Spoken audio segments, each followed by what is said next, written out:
connecting your brain and body with interactive games and tests. Why is there no physical activity in today's health physical?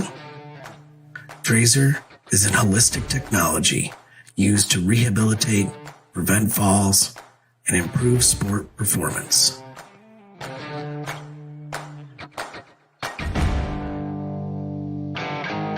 Trazer reports provide you, your clinician, your physical therapist, or athletic trainer objective data to make decisions on your health and performance over time. Measure what matters to change your game. Take the Trazer Challenge. Confidence, growth, connected by Trazer.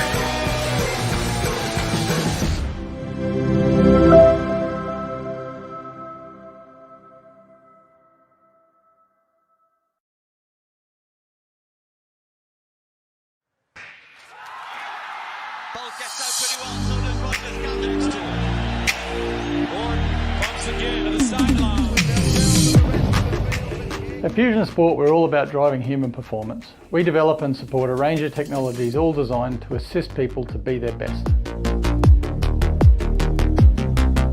Smarterbase is used by hundreds of elite sporting organisations across the globe, and more recently has been used by the military and performing arts as well.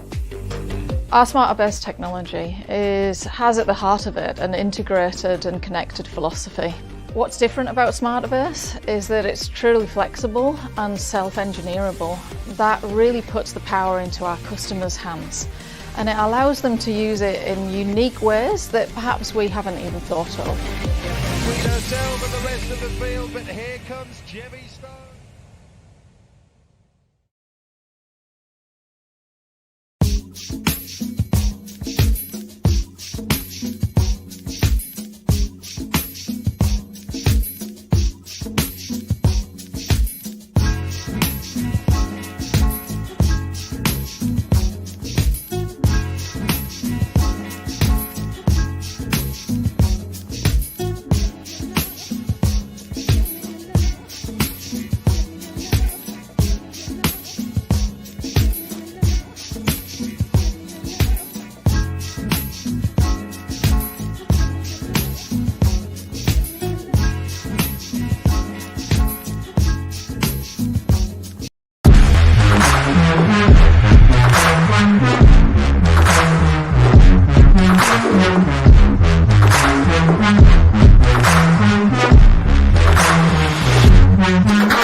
What is going on, everybody? Welcome into the Sports Arena. I'm your man, Eric Wilson, live here on a Wednesday night. And, as always, we got a lot to talk about. So let me go ahead and get the crew in here.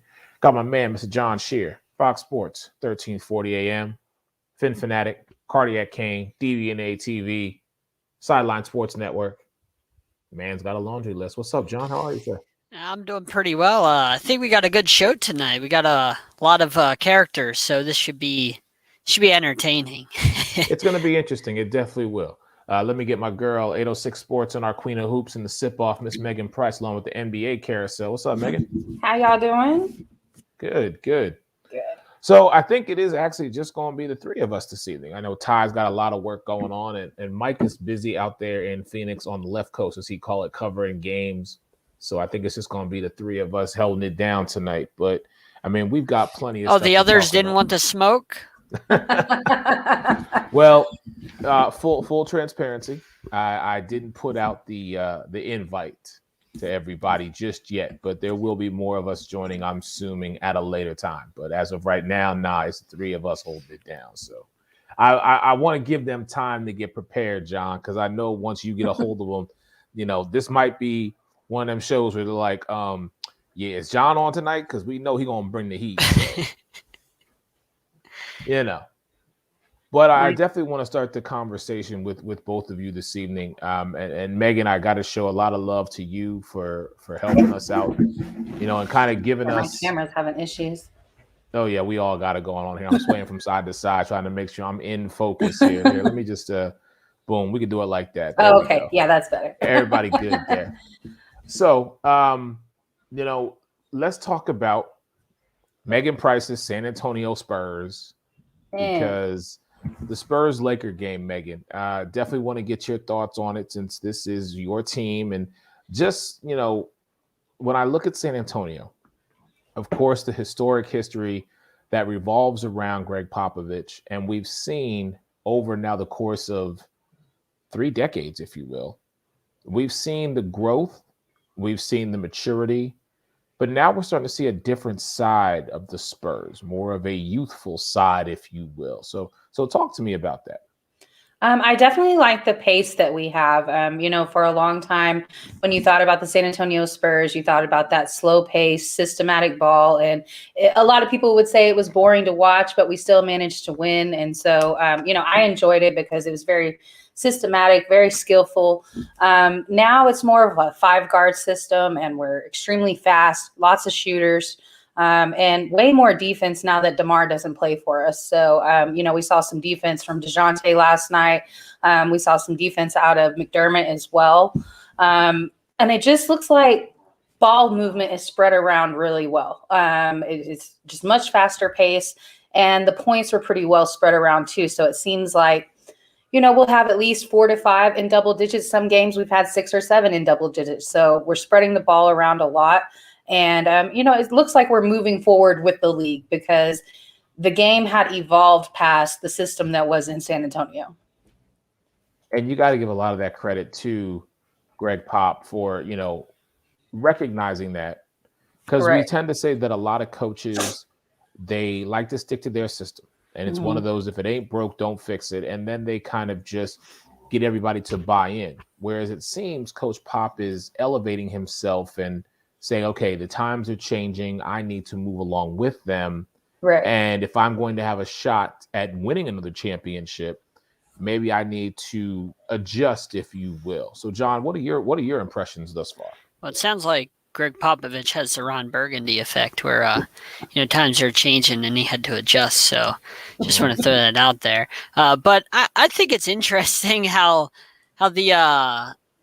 guys like James Harden and Dame are having a hard time adjusting to this new rule where it's harder to draw fouls whenever you're jump shooting. And I think that's really interesting. It's something that we're not really talking about too much because the start of the season just got off the ground. But that's something to watch out for because these big time stars that really relied on that in the past don't have that anymore. And that was something in their arsenal that James Harden really relied on, Dame really relied on, and they don't have that anymore. And to me, that's something that stands out far and above everything else so far, the small sample size of the season.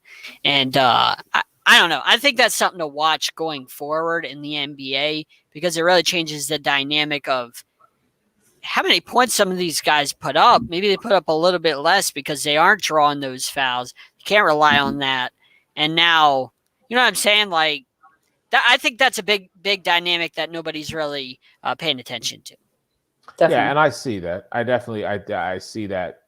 But I want to transition over to the Lakers because for a team that has superstars across the board, doesn't matter whether they're starters or they're coming off the bench, you have all-stars, you have champions, and you have arguably the greatest player currently in the NBA in LeBron James. I know Mike would feel differently about that. But as this team begins to really gel and get their continuity, their timing, their rhythm, just understand how the others play and really find that, as our boy Alex always says, find that synchronicity.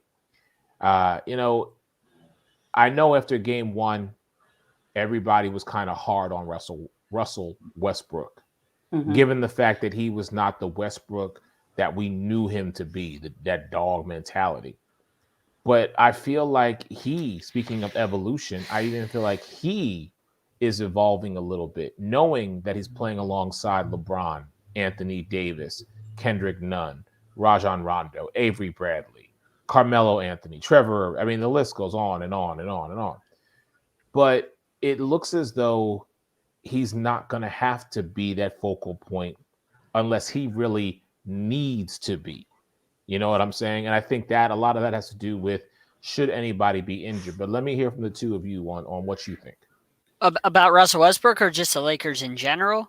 Well, let's break it down. Let's take Russell first. Okay. So I think it's interesting because Russell Westbrook has never really had this where he's not the guy. And I don't know if he knows how to be anything but the guy with the ball in his hands. Not taking anything away from the triple doubles, the assists, all the great stats he's had in his career. Take nothing away. However, we've never really seen Russell Westbrook in this type of role because most of his career, he had to be the guy and really nothing else. Aside from when it was KD, Harden, and him, but Harden was a sixth man coming off the bench.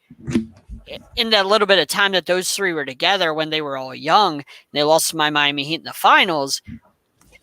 I mean, other than that, but even then he kind of struggled to share the ball. He kind of struggled to share the spotlight. And now as he gets older, he still has to find a way to do that. And I'm not sure Russell Westbrook can do that to the point where the Lakers can win a championship because all these guys are older. It's not like these guys are all in their prime. And I know LeBron is LeBron and AD is AD, but I'm just not sure they can win a championship with the age of these guys and fatigue-wise when they get to the playoffs. I'm not sure that they can hold up long-term. I know that they're going to get rest management and all that throughout the season. We all know that's going to happen. We know how the NBA works. However, it's still a long season, still 82 games, and when they get to the playoffs, these guys are all older. I just don't think they can hold up. I think they're going to wear down second, maybe third round. Okay.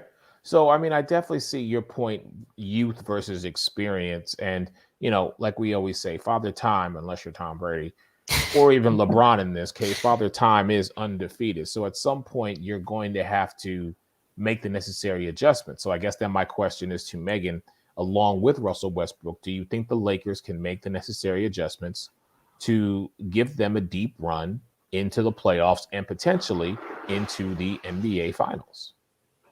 I do think they could make a deep run. I don't necessarily see them going to the finals this year, but I do think they could make a deep run, but it's dependent on the type of their plays that they have, because I don't think, look, last night Westbrook had 33 points, 8 assists, 10 rebounds. So he had by far his best game of the season so far. But we're just 4 games in, but this is his best game so far.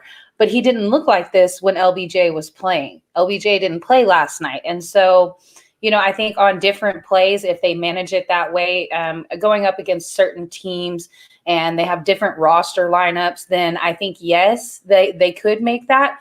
But I don't think it comes at the price of Westbrook being your man. Like, he has to be the one that rotates off.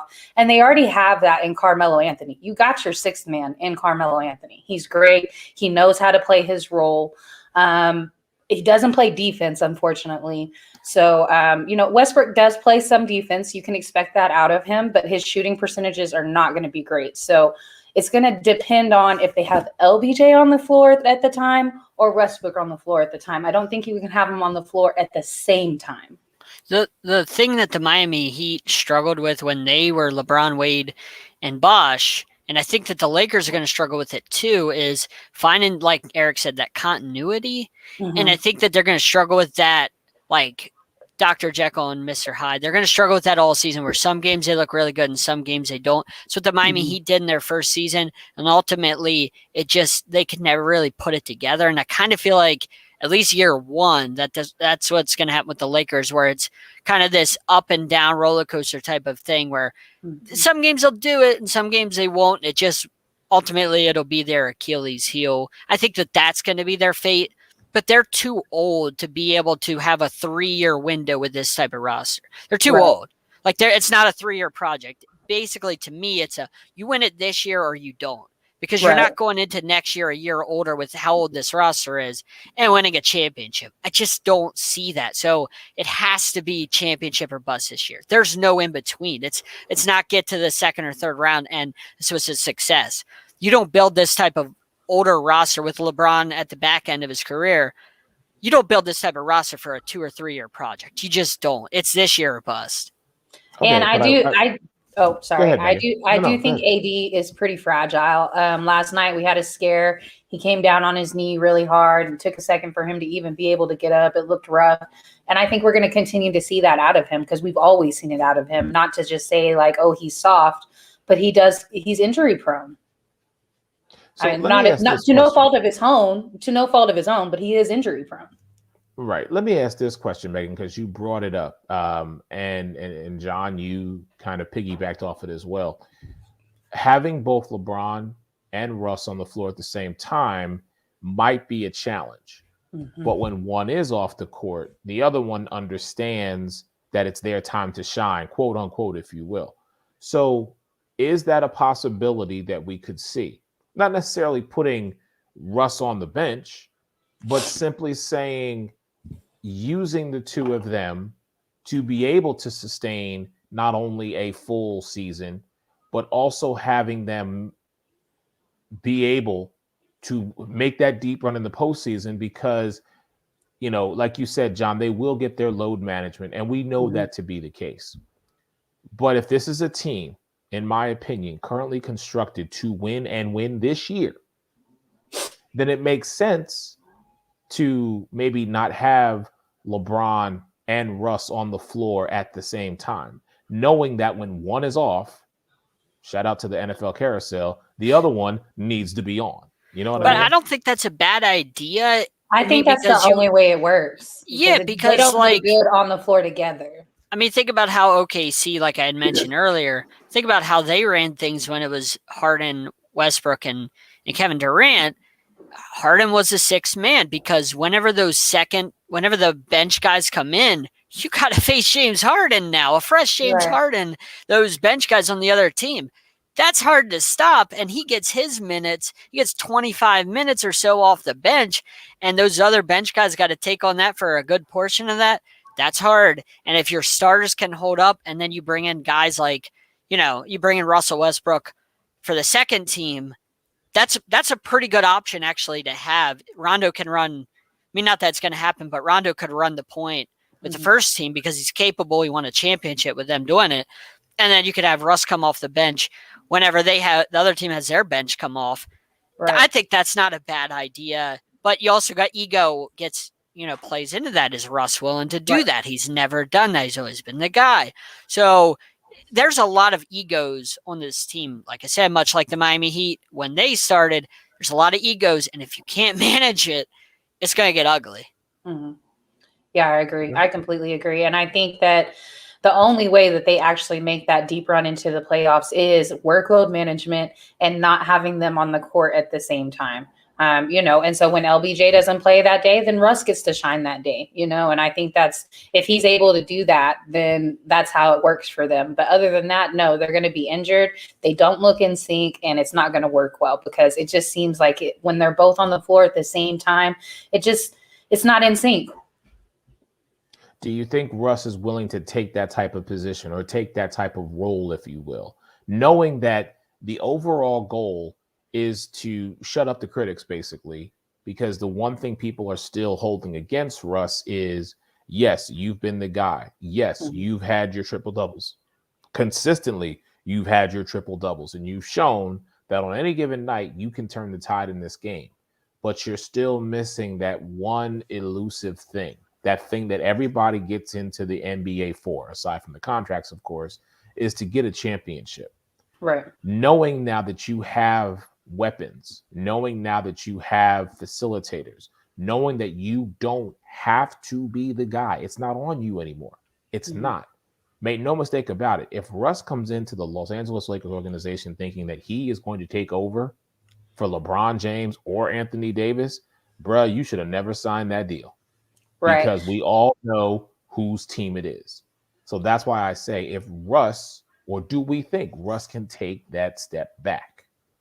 And I it's not do. even really a step back, if you will. It's just you have the ability to still be you, but ultimately you're on a team destined to get a championship, as John says, now. I don't think anybody in the league knows going to LBJ's team that they're gonna be anything other than his sidekick. You know what I mean? Like, we all know that that's his team. So I don't think he would have signed with them, not being able to know, like, hey, I got to play my role on this team. I mean, he was traded to them, right? Right. He was traded to them, so he didn't have a choice unless he asked for an opt-out. trade. He asked for the trade, and the Lakers is the only place he wanted to go. Otherwise, he would have stayed in Washington. And I think he was a better fit in Washington. Yeah. But honestly, because I thought he looked great with Bill. We saw them look really great at the end of the season. They made it to the playoffs. You know, nobody expected that. Now, I mean, obviously they didn't do anything in the first round, but them making it to the playoffs, none of us expected that. And I think Russ had that mentality just even going there, knowing like, hey, I'm going here so I can get a ring. I don't think he would have gone anywhere out of Washington if he didn't have that mind frame of, okay, I'm going to go play my role. And he's still going to be that dude 30% of the time, because LeBron's not going to be healthy the whole time. And then, or he's going to be on workload management. So you're still going to have that role where times you are that dude. Yeah. And I also think that part of the reason why he was okay with getting traded was he knows that OKC. He knows that Washington is rebuilding, that they have to rebuild in a lot of aspects, and he knows that they would at least get compensation for him, and it would help them somewhat long term, which is what they need, is compensation, draft picks, and things like that. And he's that type of guy. He's older in his career where he's willing to say, okay, trade me, help out the franchise. I'm willing to go elsewhere. It's not going to get ugly. I think that he's willing to do that. But on the court, I think that it's in his DNA to always be the guy attacking the rim, to always be the guy that's doing that. And I just don't know if you can coach that out of him, no matter what you do. I just don't ever see that. That's Russ as an NBA player. That's in his DNA as a player. It always has. Frank Vogel's not going to be the one to bring it out of him. I can tell you that. Yeah, time will tell, as we always say here on the Sports Arena, to see what's happening. So let's make a quick transition I want to go to the world of soccer, specifically the U.S. women's national soccer team. And Carrie Lloyd, a prominent figure in the U.S. women's national soccer team over the last course of 10, 15 years, whatever it has been, has retired. Mm-hmm. And Megan, I'm going to jump right back to you on this because, she was instrumental when it came to speaking up for women and their rights as far as what they are doing on the professional level, on the highest level. Right. And it's very interesting what has transpired amidst her retirement. Right. And if you haven't seen the LFG documentary about that fight that they have about equal pay, I recommend going and seeing it. And if there's any sport where there is, to a T, you should see that women should be paid equally, because they are just as, if not more, competitive than the men in that aspect. So internationally at that level, but we saw them struggle. We saw the international team struggle at the Olympics this year, and I felt like a lot of that had to do with age. I do think it was time for Carly to hang it up. I think it's time for Megan to hang it up. They've done what they can do. They've done a fantastic job. Nobody has done it to the level that they've done it. Carly had 315 appearances. She had 134 goals, 664 assists, and 2 World Cups. Like, there's nothing else that she can really do. She's done it. She's done the most. It's time to let the youth come up and start adjusting about what the team is going to look like going into the future. I'm trying to pull up right now as we're having this conversation here tonight on the Sports Arena. I'd like to pull up her farewell speech. So give me a second here, because I'd like everybody to hear this. Please tell me if y'all can get it when I get the screen going. Give me 2 seconds. Let's see. Boom, boom. And let's see. Sorry, there's the mute. Yeah, we got it. a better atmosphere for one last game that I played tonight.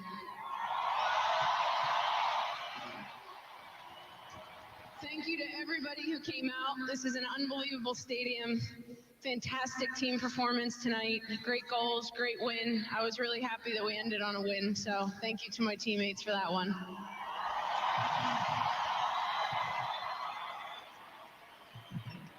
It's been an emotional few days. It's been an emotional few months. It's been a long career, and I don't know if there's really much that needs to be said. But I just want to take a few minutes to thank a lot of people. I want to thank all of you fans for the support.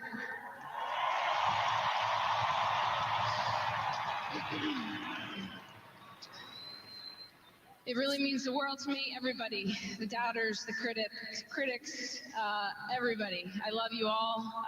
You've pushed me to greater and greater heights throughout my career, and I'm extremely thankful for that. To my amazing teammates.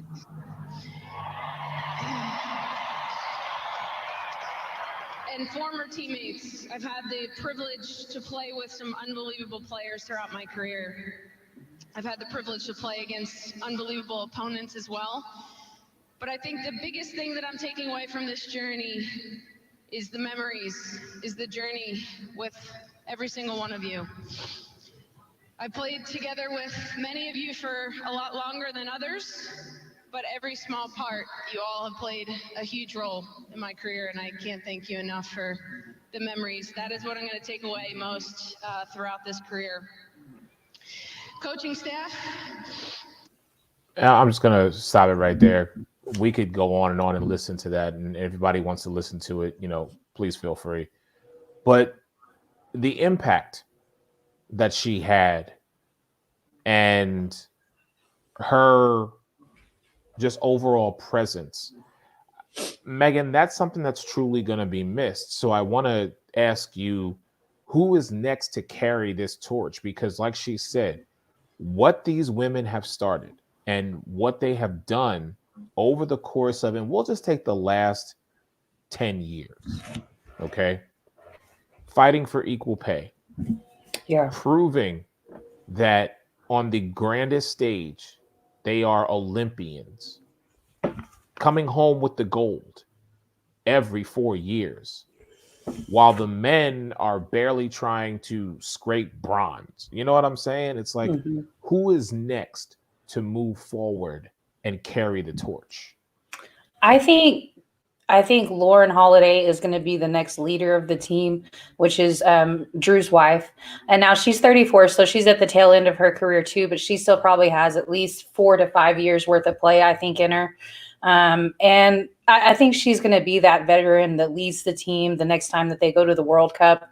And I do expect them to be at a very high level of competitiveness with that. Carly also said that she may not be on the field at that moment, but that she will still be very much involved with the team. So we're not done seeing her. We're going to see her in some other aspect of the sport. And I think that's awesome. She's going to bring that knowledge to a different side of the sport. Do you think she'll get into coaching? I do. Okay. All right. Well, let's take a break. When we come back, we're definitely going to talk about the Thursday night matchup, because there are some key pieces that will not be on either side of the team. So it's going to make for a very interesting Thursday night matchup between the Green Bay Packers and the Arizona Cardinals. You're on with Megan Price, Queen of Hoops, and our man John Shear, Cardiac Kane, Finn Fanatic, and Fox Sports 1340 AM with your man Eric Wilson on the Sports Arena. We'll be back in just a moment. Generation Physical Therapy has been the Tri-State's leader in physical therapy services for over 20 years. And now we have a convenient location right in the heart of the capital city of Charleston, just off I-64. With convenient parking and flexible hours, your access to physical therapy is second to none. Plus, Snap Fitness is also in sight with 2 floors of gym equipment and sports enhancement training through A-Game Sports Performance. So whether you're needing hands-on physical therapy or looking to get results in our gym, our family's ready to help yours. Generations Physical Therapy and Snap Fitness. Multiple services, multiple locations. Experience you can count on.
And welcome back into the Sports Minute. Your man Eric Wilson alongside Megan Price and John Shear. So let's transition over to the World Series. As Megan and I are basically, we're not necessarily boycotting, we're just not supporting it. It is the Houston Astros versus the Atlanta Braves. So, John Shear, I mean, give me your thoughts on what you've seen thus far with the World Series and just overall, what do you think?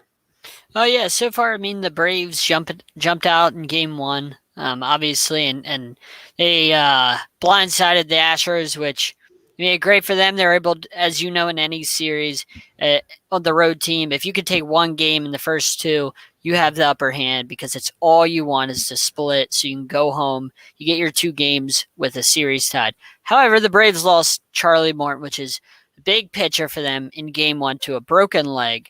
He pitched a whole inning after finishing the first inning with a broken leg, and then they took him out in the third. So, I mean, he pitched a whole inning plus with a broken leg. That's How did badass. he break his leg? Because I didn't see all the that. The ball line drive about 102 miles an hour off his leg and fractured his leg. Like, what part of his leg? His fibula.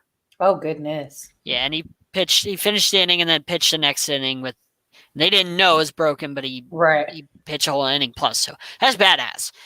But the Astros are up 6-2 tonight. They're going to even the series, which we all expect. I mean, there was no way the Astros were going to go down 2-0. There's just no way. But the Braves still have the upper hand despite losing Charlie Morton. Still are going to split and go home with an opportunity to get the upper hand in game 3. And that's really all the Braves can ask for. You know, in any series, like I said, when you're at a disadvantage, an 88-win team like the Braves are, you split, you're happy, and then you see what happens in Game 3. I mean, remember the Bucks. You know, the Bucks were down 0-2 to the Suns, and all they needed was to get home, get an opportunity in the NBA Finals, and they did it to the Nets. I mean, too, they were down 0-2. They were able to come back. That's all you need is an opportunity. Series doesn't start in any 3 or 5 or 7 game series until the road team who's on the road 1 and 2 gets an opportunity to play a home game. That's when a series starts. All right. Fair enough. I talk a lot. No, you're fine. And completely agree. Like we don't know what's going to happen. And especially with them splitting it like this. And like you said, it's 6-2, I think top of the 7th. So barring a massive grand slam or something to that effect, then Astros are probably going to win this. I do think the Astros are the better team, in my opinion, but we'll see what they do on the road. Listen, I'm not a fan of either one of these teams. Same. I'm not a fan of Houston, because of what transpired a couple years ago. And I feel like karma is eventually going to bite them. However, they are still able to get the job done. At the end of the day, a win is a win. And the fact that the Atlanta Braves, a team that listen, y'all know I'm a Philly guy through and through. Phillies, Sixers, Eagles, Flyers. Phillies and Mets, I respect the Mets. I have to. I live with a Met fan, and, that's just our little fight every year. But the one thing we agree on is we can't stand the Braves. It's just not happening. So I wish they both could lose. Let me be honest with you. I wish there was like one of those moments where this would become a triple threat and some third team would come in and mop the floor with both of them. I know that's not the case. I know at the end of the day, one of these two teams is going to ultimately be the victor. But I can't give you a definitive I'm siding with one versus the other because I want both teams to lose. I'm going to be very clear about that. So I dislike the Astros so much, not because of the cheating scandal, but because I'm a Rangers fan. So not only did they join my league, they joined my division, and I just really hope that they get blown out. So then you are hoping for a grand slam or something to happen in order for them to allow the Braves to go up 2-0 and then possibly sweep the Houston Astros. That would be awesome. In your world, Megan, that would be an ideal, perfect scenario. Absolutely. Okay. And the Braves lost towards the beginning of the season. They lost one of the best players on their team, arguably top 2 or top 3 player on their team. They lost Ronald Acuna Jr. for the season, and that I thought they were a done team. I thought they were dead in the water after that. You lose one of your best players in any sport. it's hard to come back from that. And I mean, they were able to keep trucking, and somehow they beat the Dodgers, who have insane payroll, and a team we all just chalked up World Series, guarantee back-to-back championships this year. And they beat them, and they beat the Astros in game 1. So, I mean, this team, and it's nice to see an underdog. Like, we've seen the Astros and their cheating win before. I'd like to see the Braves win it. I'd like to see Atlanta finally not have a choke job like they always seem to do. That city is just cursed. I'd like to see them win it. You know, that's the only thing about Georgia, because, I mean, Georgia Bulldogs, I don't care for. I hope they don't win the national championship, but that's I'm a Gators fan. I hate this segment so. is about all the teams we don't like. Exactly. That's exactly what If this them segment is and about. Alabama can just not win, I'll be Right. happy, man. Oh, so John, I never got to ask you when Alabama lost a few weeks ago, man. How were you feeling? I love it so much. It's like eating a nice hamburger off the grill, and you enjoy it, you savor it, and you just don't want that burger you don't want to finish that burger. You just want to keep eating it. You don't want it to ever end. One of the never ending gobstoppers or whatever that Willy Wonka had, it just keeps going on. You want to enjoy it forever. That's how I feel when Alabama loses. It's beautiful. Right. It's Christmas, your birthday, and everything just rolled into one. I've had enough suffering with the Patriots, suffering with Alabama and my divisions and stuff like that. I've had enough. The Yankees and the Red Sox. I've had enough of this dominance, these teams over my teams. I hate those teams. So, yeah, whenever they lose, John, it's beautiful. And you know how I feel. I mean, you hate the Cowboys, and exactly. I was they've going to been say, successful and you forever, understand how I feel when it comes to the Cow. See, and it's not the Cowboys, as I always say. I am very much the same mindset of Stephen A. Smith. It is not the Cowboys themselves, with the exception of Megan Price, Mike Carrot-Snuda, Ruth K. Kies, and a few others, but those three in particular. Yeah. It's the rest of that fan base that just works on my damn last nerve. Okay, it's the rest of that. I try not to be ridiculous. Compliment to Mike that you're able to put Mike in that category and not the rest of the fan base category. That's a real compliment, or it says a lot about your friendship. I'm not sure which. It's a little bit of both. It's a little bit, because I will say this: at least Mike recognizes, when the Eagles are successful, he at least is man enough to call me and be like, all right, you took one from me. And I do the same in return. So it's a little bit of both. Megan and Ruth, they understand it's coming from a place of love. I would not, seriously, I unlike certain people, I don't wish injury on people. That's not my style. I just want their fan base to go away. If y'all played in a quiet arena, I'd be like, okay, y'all are good. Y'all are okay. But no, that ain't happening in Jerry world. He's clocking dollars. And I'm just like, no. So you know what? Some of the extreme fans are just as annoying as the haters too, though. I just want to put that out there. The ones that go out their way to hate on the Cowboys every single week, even when we're playing great, like that's just as ridiculous as the ridiculous fans as well. Like if Philly is playing good, I'm gonna say Philly is playing good. I don't like it, but they're playing good. I will acknowledge it. It's not this season, but no. You see, I'm still in black, right? No. Morning. It ain't happening. So let's get to the game itself, because Thursday night matchup was a matchup that as of Sunday, when we knew this game was going to happen, we were excited. And I think most of us May I jump in? I don't mean to interrupt you. I just want to bring this to your attention because we're talking about the game anyway. JJ Watt is going to, and we've seen this past years, injuries, he is going to undergo season-ending shoulder surgery. He's done. There's no more JJ Watt for the Arizona Cardinals this year. There it starts. They're 7-0, but there it starts because the Cardinals always. I'm not bragging about an injury, but this always happens with the Cardinals, where something funky happens, and then their downfall happens. It's something with the Cardinals where they just can't be successful. I mean, they went to the Super Bowl against the Steelers, and Larry Fitzgerald made a touchdown catch. What was it, like 70, 80 yards with like a little over 2 minutes to go? And we all thought that they had beat the Steelers. And then Santonio Holmes, foot on top of foot, wasn't a catch. They still gave him the catch, and they won the Super Bowl with a little bit of time left. the Cardinals always have something funky happen. And just when J.J. Watt was, and I love J.J. Watt as a player. Right. I've always loved his workout and his passion, his ethic. And it's a shame to see this because he was having a renaissance season. This always happens with the Cardinals where something weird happens. And now they just lost a guy that's really helped that defense out. Mm-hmm. And I'm curious how they respond, but I just wanted to throw that out there that he's done for the season. That's a big loss.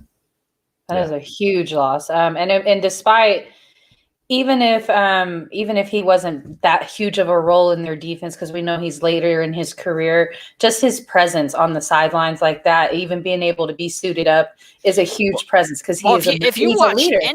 If you watch any of the Cardinals games, he did not look like the guy he's been in the past few years. He looked like younger J.J. Watt. Like he was swatting balls. He was energetic. Like this man looked like since he got out of the Texans organization, like he could finally breathe again. Like he was like, okay, like fun. He would look like he was having fun. Yeah. Like Tom Brady to the Bucs. Like he actually looked like he was enjoying himself again, as opposed to the last year with the Patriots. Like he looked like a new guy, a new man that got new life. Agreed. And I hate to see it because I love J.J. Watt. Same. I mean, we all do. Listen, and what he does both on the field and off the field, to me, he's a first ballot Hall of Fame guy. And his passion, Megan, you brought it up, his energy is just something that, you know, it resonates throughout the entire locker room and the entire organization. The fact that man, the last game of last season, went over to Deshaun, put his arm around him and said, "I'm sorry." You know what I mean? That just spoke to his character. So, yeah, right now it does fall on Chandler Jones. It falls on Budda Baker. It falls on Marcus Golden. You know, from the defensive side of the ball, going up against Aaron Rodgers, Aaron Jones, Robert Tonyan. I mean, Davante Adams is not playing. Right.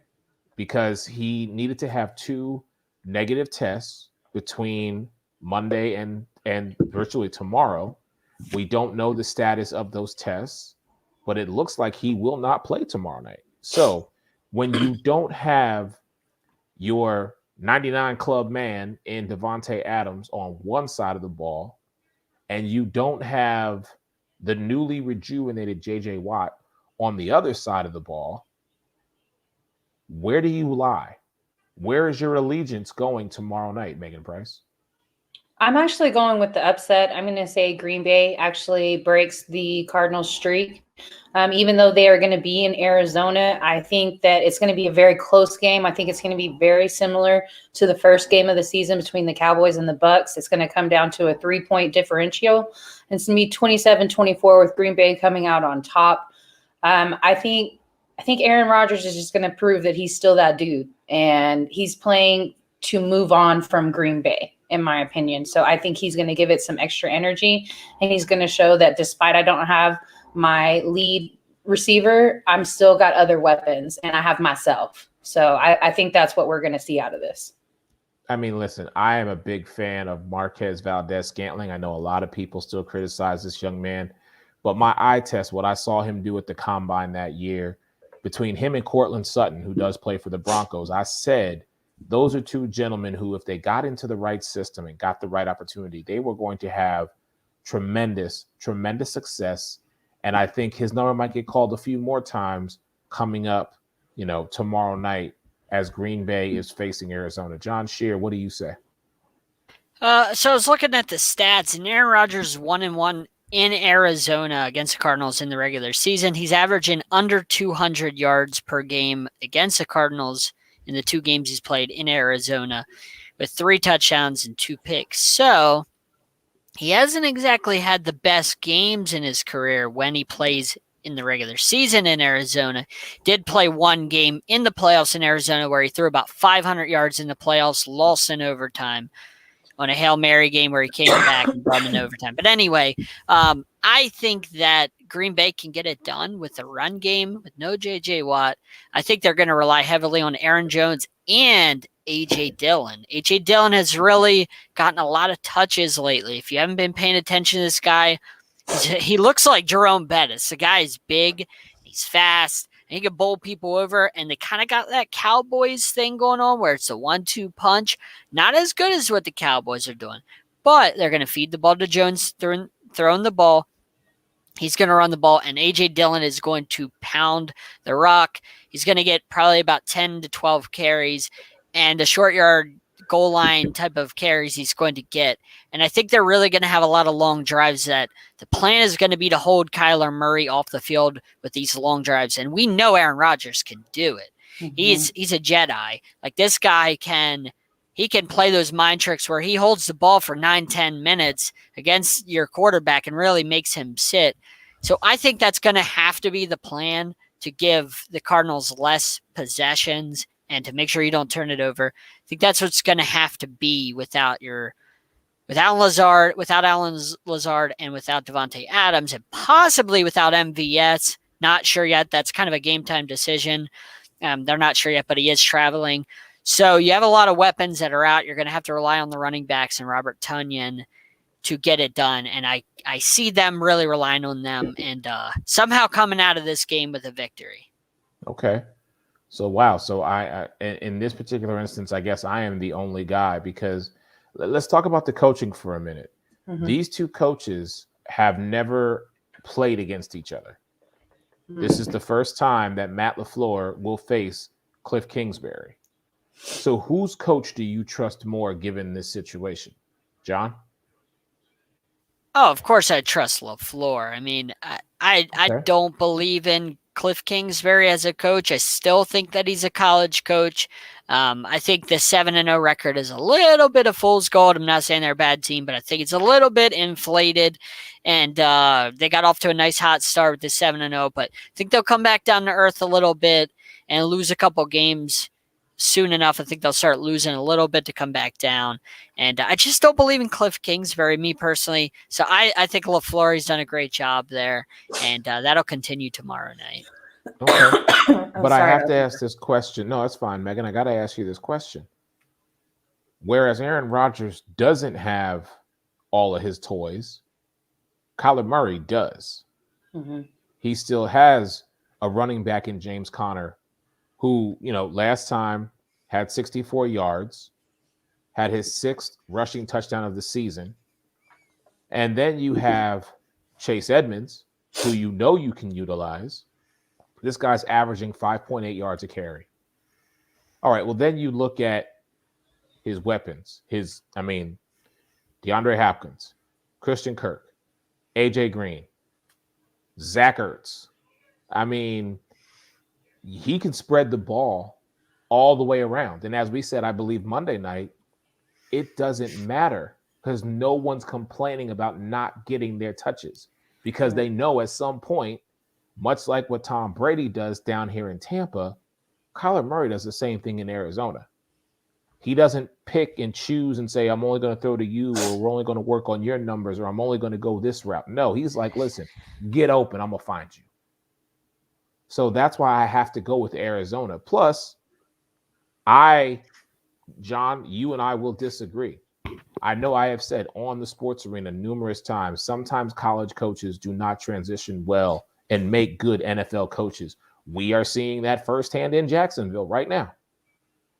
But Cliff Kingsbury, I would venture to put him in the same category as a Pete Carroll and say, not only is he making the transition, but having success doing it. Because when you are given the opportunity to put your team together as you want it to be and show that there can be success, I have to give him his flowers and say, you know what? Finish the job. That's my biggest piece. You're 7-0 right now. You're going up against a true Hall of Famer in Aaron Rodgers. That defense has got to be stellar. But on the flip side of that, I need to see Kyler Murray continue to be the dominant presence that he currently is right now. I really think that it doesn't come down to coaching, even though I do believe in Kingsbury as an NFL coach. I said that on Monday night, that I do think he is a great NFL coach. But I also think that it's okay to go ahead and get one of your losses out of the way. We saw with the Steelers last year, whenever they went 11-0, like if they would have knocked some of them, at least one loss out of the way earlier on in the season, would they have been able to go on and go further in the season? Because as you stay undefeated, more pressure builds every single game. Are you going to stay undefeated?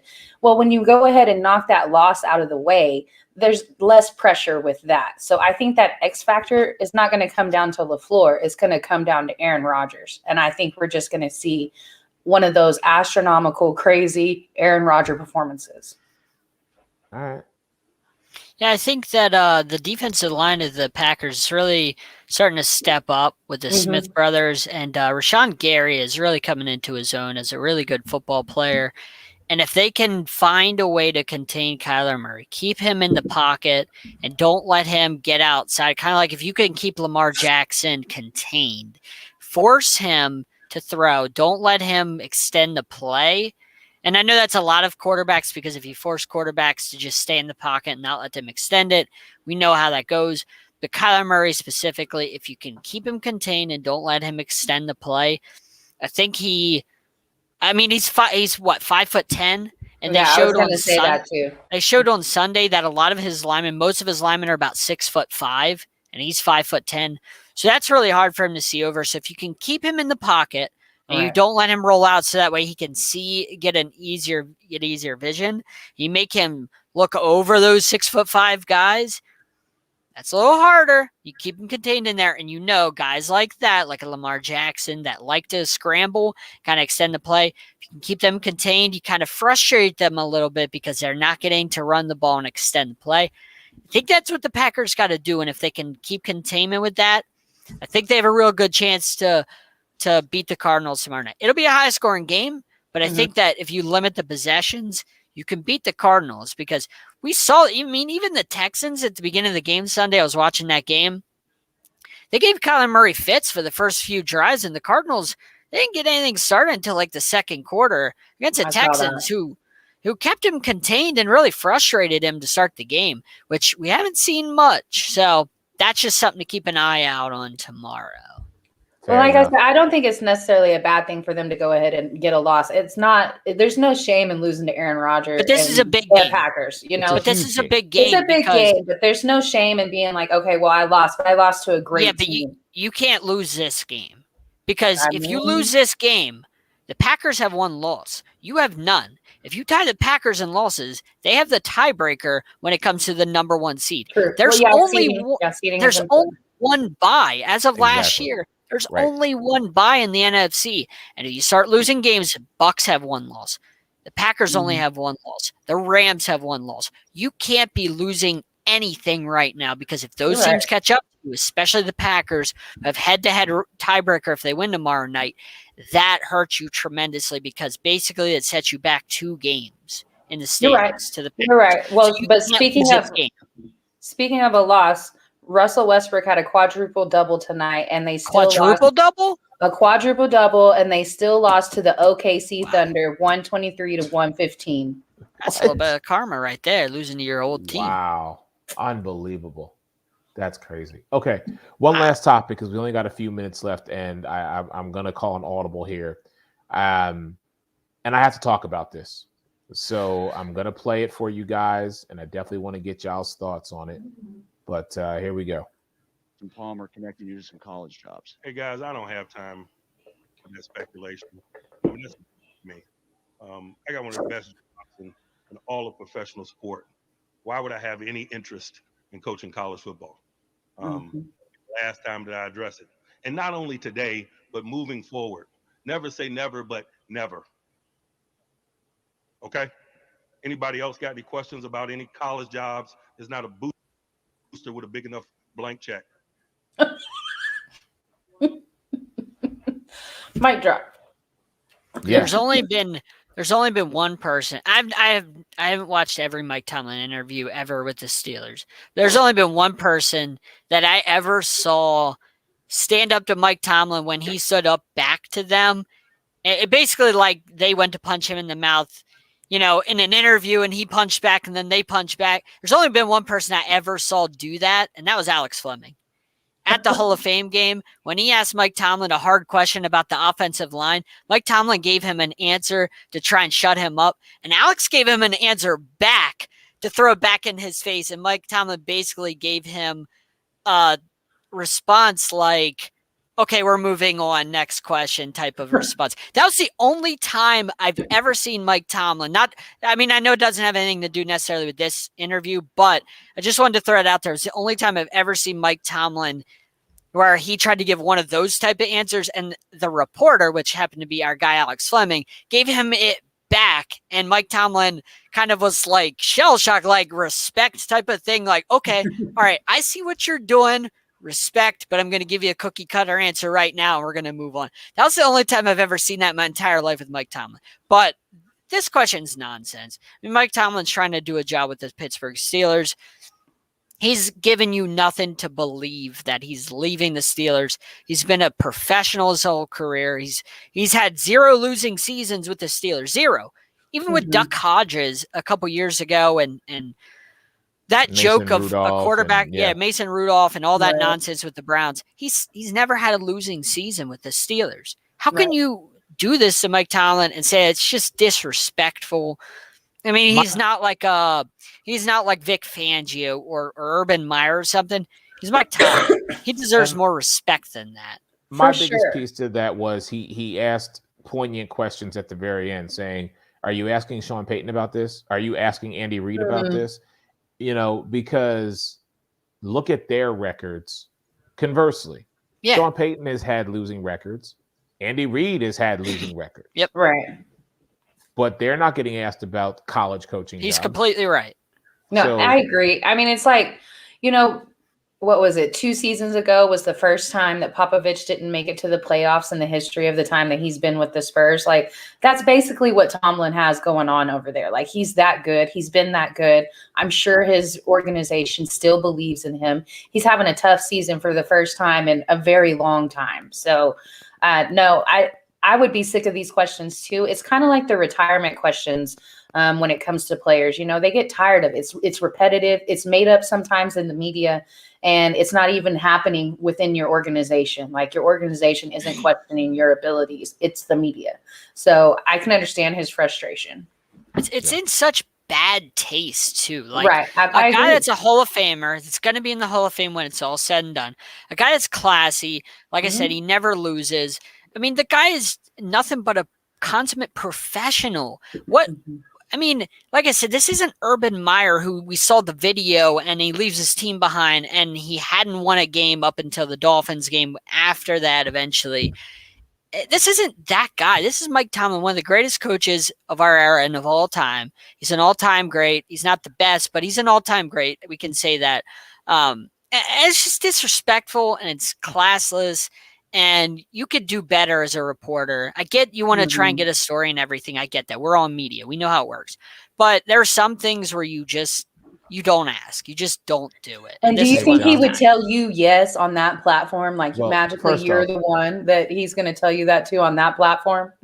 First off, let me say this, and I think I'll end this very eloquently. But before I do, I want to give a special shout out to our boy, Phil Jones. Make sure y'all go check out The Unfiltered Truth. He had an interview tonight with a young lady who was a former employee of the Washington football team, directly involved in the Beth Wilkinson report on the Washington football team. So make sure you check out The Unfiltered Truth. Our man, Phil Jones, doing phenomenal work, peeling back those layers. Eric, I just want to ask you, and not to interrupt you, sure, but if you were in the Chicago Sky, you were in the press room, and people were asking questions and Coach Wade had, a down season or having a down season, and somebody asked that, what would you think? What would you do if you saw a guy right beside you asking that kind of nonsense to this guy? Like, what would you do? Because that would be incredibly disrespectful to him, right? John, I'll tell you a story. I was on the Zoom call. All right. And you have these reporters, and as I've said numerous times, everybody looking for their soundbite. Everybody looking for their 15 seconds to put it up there and say, oh, he said this or she said that, whatever the case may be. So I actually was in a Zoom call, and someone did actually ask Coach Wade, not a question about moving on or, something with the team, but not about moving or going to a different team, but just something that clearly you knew better than to ask that question, especially in that setting. And thank God I was on mute, because I almost came out my mouth with, "Are you effing kidding me right now?" I almost did. Real talk. And I was on mute. I did not. I lowered my hand because I knew I was next up to ask a question. I lowered my hand and I just said, "I'm not going to ask this man anything else," because I could tell that nothing that could have been said to him after that was going to be not necessarily authentic, but wasn't going to be the right response. And I was like, you know what? We can shut this down right now. So I have been in those media rooms. Hell, I was in the media room with our boy Alex at Magic Media Day, and you got the chance to interview each one of the players. Well, that's the same thing as the story you told me about.